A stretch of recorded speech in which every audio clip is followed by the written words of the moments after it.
Hello students, in the previous video we have discussed about the introduction to this chapter improvement in food resources. I have made you understand that what is the need for studying this chapter. I brought into your notice that what things will be requiring to understand to clarify the improvement in food resources. I took you to the basic storyline of the chapter to make it easier for you to understand that what is it about. Okay, so as I mentioned three major aspects of this chapter in the last slide of previous video. The first one was crop variety improvement.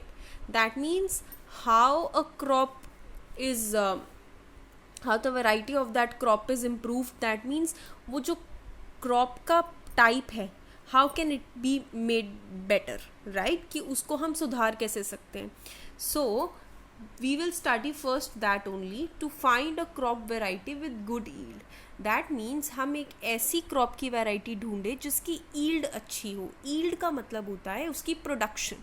For example, अगर हम एक crop लगाएं तो उसकी ज़्यादा से ज़्यादा maximum output हो और good quality output हो. That is what is meant by good yield. So now we have to understand in this topic कि ऐसे हम क्या क्या measures follow कर सकते हैं जिससे हम एक अच्छी quality का crop ढूंढ सकें जिसकी production अच्छी हो. You are understanding? We need to search for that crop which is having good qualities. Fine?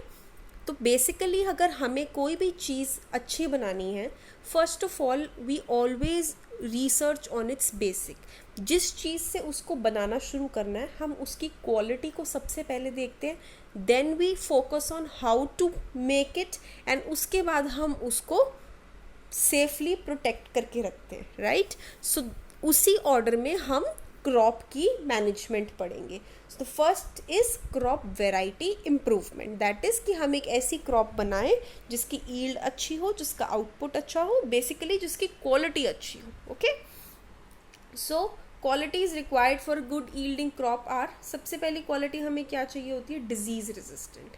Now कोई भी डिजीज़ प्रेवलेंसी से आ सकती है. Disease is a such a thing which can occur and come at any time by any of the factors, right? तो crop की variety ऐसी होनी चाहिए जो ऑलमोस्ट एटलीस्ट 80% डिजीज़ को रेजिस्टेंट हो. सेम लाइक हमारी ह्यूमन बॉडी के इम्यून सिस्टम की तरह. जैसे आधी से ज़्यादा इन्फेक्शन से हमारा इम्यून सिस्टम खुद फाइट कर लेता है एंड बहुत सिवियर इन्फेक्शन से ही हमें बीमारी होती है, राइट? सिमिलरली प्लांट्स के क्रॉप जो हम सीड सो करते हैं, जो हम क्वालिटी क्रॉप की रखते हैं, उसको डिजीज़ रेजिस्टेंट होना चाहिए. That means half of the things should be able to fight with itself only. Secondly, response to fertilizers. अब fertilizers क्या होते हैं? fertilizers कुछ ऐसे substances होते हैं जिन्हें हम crop को provide करते हैं, ताकि artificially हम provide करते हैं ताकि वो अच्छे से grow कर सके. फॉर एग्जाम्पल हमारी बॉडी में ऑलरेडी हम खाने से न्यूट्रिएंट्स मिलते हैं, but in addition to enrich our body with more nutrients हम क्या खाते हैं साथ में? Fruits, right? जिससे हमें और ज़्यादा अच्छे न्यूट्रिएंट्स मिले. उसी तरह प्लांट्स को हम क्रॉप्स को क्या प्रोवाइड करते हैं? फर्टिलाइजर्स, ताकि वो अच्छे से उसको रिस्पॉन्स करें और फर्टिलाइजर्स के जो न्यूट्रिएंट्स हैं उनको एब्जॉर्ब कर लें. क्वालिटी ऑफ अ प्रोडक्ट मैंने सबसे पहले बताया आपको. द फोरमोस्ट थिंग जो हमें चाहिए that is the quality of the product. Fourth is high yields. Definitely if we have sown a crop we will at least think कि हमें उसकी अबंडेंट यील्ड मिले ताकि हम उसको लार्ज बल्क अमाउंट में आगे सेल कर सकें, right? So to find all the qualities in one type of crop is very difficult. अब ऑब्वियसली एक अच्छे इंसान बनने के लिए हमारे अंदर बहुत सारी क्वालिटीज़ होनी चाहिए, but living in this world we know कि every person has some or the other drawbacks. एक ही क्वालिटी सब में ढूंढना इज़ वेरी टफ, या एक ही इंसान में हर क्वालिटी ढूंढना is almost next to impossible. Similarly plants के अंदर भी सारी क्वालिटीज़ ढूंढना it is very difficult. Thus we can cross different crops with certain qualities to obtain single crop with all the qualities. That means हम किन्हीं ऐसे दो crops को आपस में क्रॉस करवा सकते हैं ताकि उनका जो रिजल्टेंट प्लांट बनेगा वो अच्छी क्वालिटी का हो. Are you getting? That means हम दो प्लांट्स को रिप्रो करा सकते हैं उनकी, we can help them reproduce, right. Although plants में रिप्रोडक्शन नहीं होती है, प्लांट्स में there is separate processes, like ठीक है, we will study further vegetative propagation and all that stuff, but for now plants also have a method of mating, right. So हम दो different plants को cross करा सकते हैं, जिससे जो रिजल्टेंट प्लांट मिलेगा उसमें दोनों प्लांट्स की वेराइटी हो। जैसे for example in humans, if two parents, mother and father, give birth to a child, so a child has a combination of characteristics of both mother and father. We say the lips are like mother, the eyes are like father. Similarly जो भी plant बनेगा उसमें आधी qualities एक plant की होगी, आधी qualities दूसरे प्लांट की होगी। फॉर एग्जाम्पल एक प्लांट है जिसके अंदर ये दो क्वालिटीज़ हैं, दूसरा प्लांट है जिसके अंदर ये दो क्वालिटीज़ हैं, तो अगर हम उन दोनों को मिला देंगे तो हमें एक ऐसा प्लांट मिलेगा जिसके अंदर थोड़ी थोड़ी ये चारों क्वालिटीज़ होंगी, right. So this process is called as hybridization. जो ये हम प्लांट्स को मिलाते हैं और एक नया क्वालिटी प्रोडक्ट बनवाते हैं, that is called as hybridization. Now what is hybridization? I have already told you, crossing between genetically dissimilar plants. Now please focus on this, genetically dissimilar plants.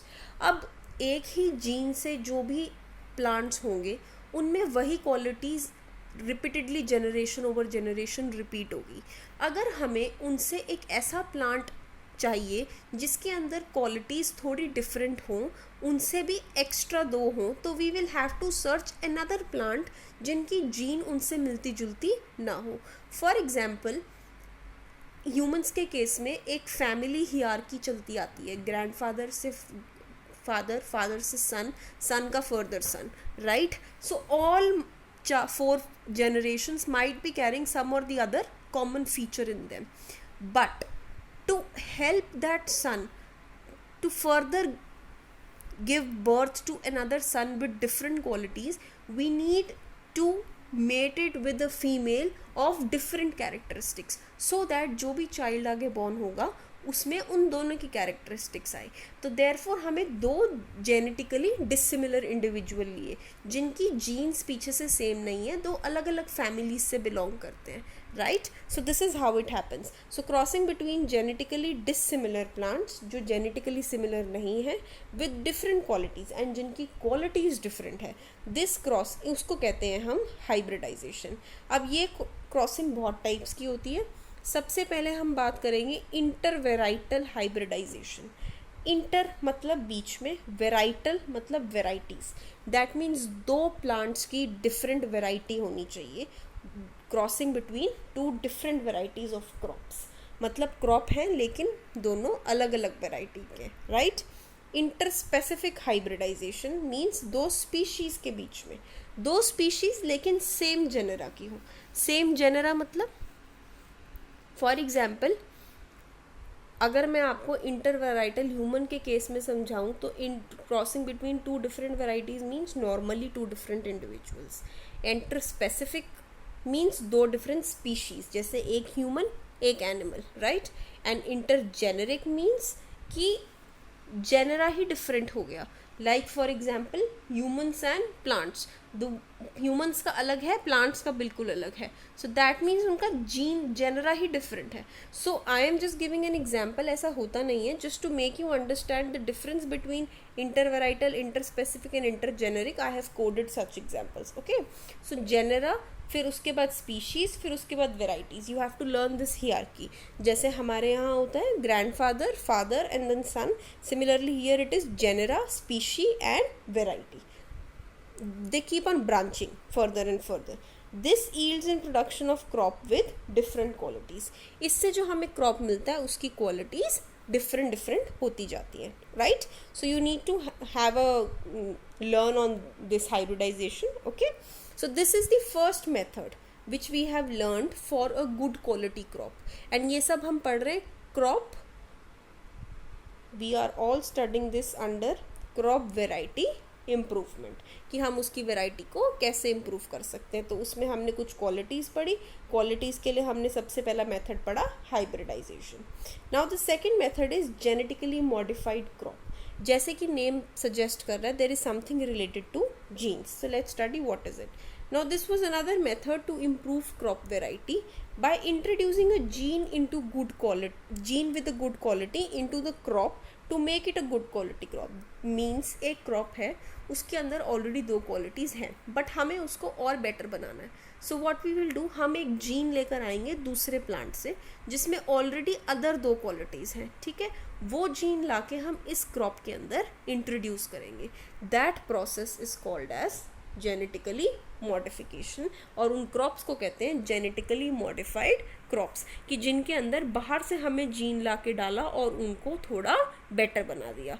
So that is what is genetically modified crops. Hybridization में हमने 2 plants को cross करवाया था, right, and genetical modification of crop में हमने क्या किया, gene ही लाके एक नए प्लांट के अंदर इंट्रोड्यूस कर दी. So these are the 2 methods जिसकी हेल्प से हम क्रॉप की वेराइटी को इम्प्रूव कर सकते हैं. नाउ जो न्यू क्रॉप वेराइटीज़ बनी हैं, they should have certain acceptances.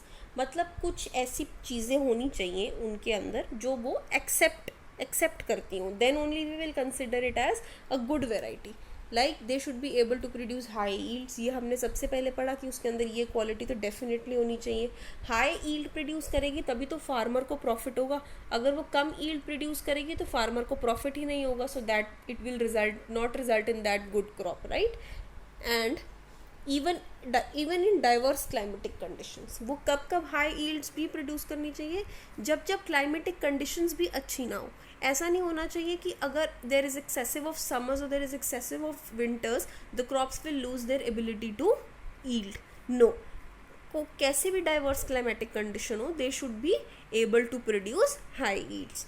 Seed should be of good variety with the capability to germinate. जो उनसे सीड्स प्रोड्यूस होंगे वो अच्छी वेराइटी के होने चाहिए, अच्छी क्वालिटी के होनी चाहिए, so that they can germinate easily with in the soil. Seeds germinate क्यों करते हैं? एक नया प्लांट देने के लिए. और कौन कौन सी कंडीशन में वो जर्मिनेट कर सके? जैसा भी वेदर हो, चाहे अगर सॉइल की क्वालिटी थोड़ी अच्छी ना हो तो भी वो प्रॉपर जर्मिनेशन कर जाए. अगर कहीं वाटर की अवेलेबिलिटी कम है, सूखा पड़ा हुआ है या डेजर्ट एरिया में है, तो भी उनमें ग्रो करने की टेंडेंसी हो. डाइवर्स क्लाइमेट जो हम पहले डिस्कस कर चुके हैं.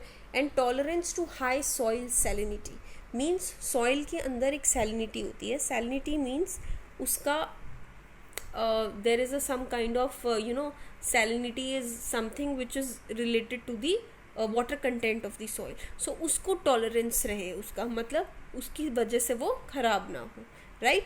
सो these are the certain factors which are very important for a good crop variety.